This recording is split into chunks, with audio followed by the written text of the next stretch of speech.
Aliens Fireteam developer Cold Iron Studios is nothing if not confident. The recent video game history of the Aliens brand is checkered at best, from 2013's Aliens Colonial Marines being just plain bad, to 2014's Alien Isolation overstaying its welcome to, well, there's been nothing since. But the developer had no qualms about jumping straight into their new game with me and letting me play the first mission of the first campaign in 3-player co-op. As it turns out, their confidence is justified.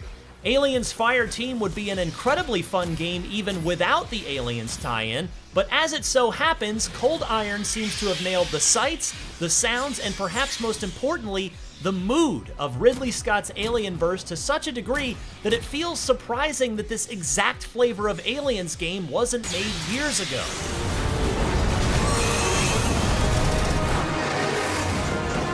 And by this exact flavor, I mean Left 4 Dead style, or to use a more contemporary example, Back 4 Blood.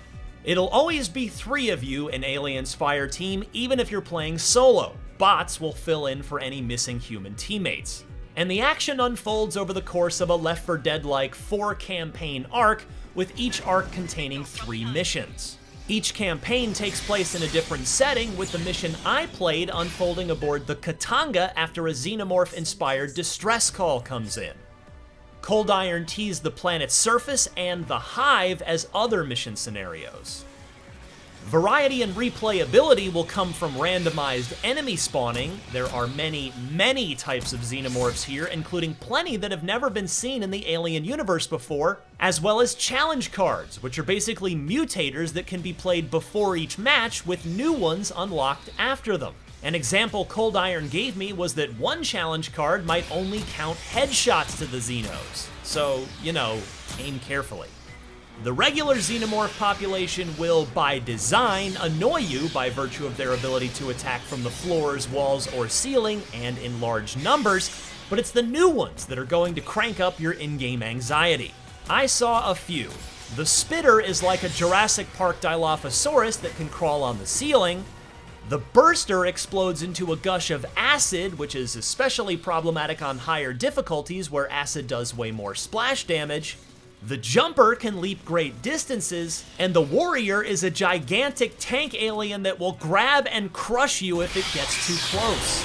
Meanwhile, I didn't get to see any facehuggers, or synthetics for that matter, but Cold Iron assures me they're both in there.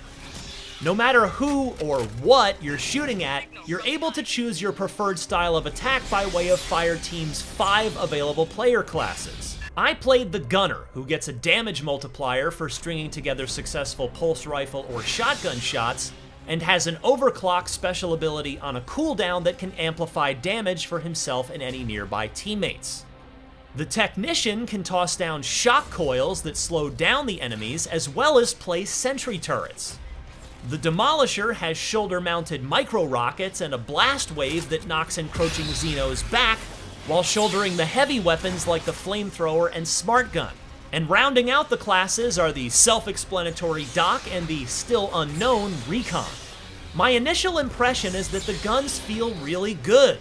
Powerful but not too powerful, while the special abilities add a nice bit of variety and strategy to the run-and-gun gameplay. On that same note, the Xenomorphs match the oomph of the weapons by not feeling too threatening individually, but making you sweat the moment they gang up on you. Naturally, each mission will have pressure points that turn up the heat, capped off by climactic scenes that will test your teamwork and force you to make careful and coordinated use of your special abilities. In the mission I played, we were swarmed by Xenos after calling and waiting for an elevator that would take us out of that area of the Katanga, if we survived. A 3-minute countdown clock begins ticking, and if you fail, it's, well, you know. That's it, man. Game over, man. It's game over. Aliens Fireteam is due out this summer for PC, PS5, Xbox Series X, PS4, and Xbox One. For more, stay tuned to IGN all March long as our IGN First coverage on Aliens Fireteam continues.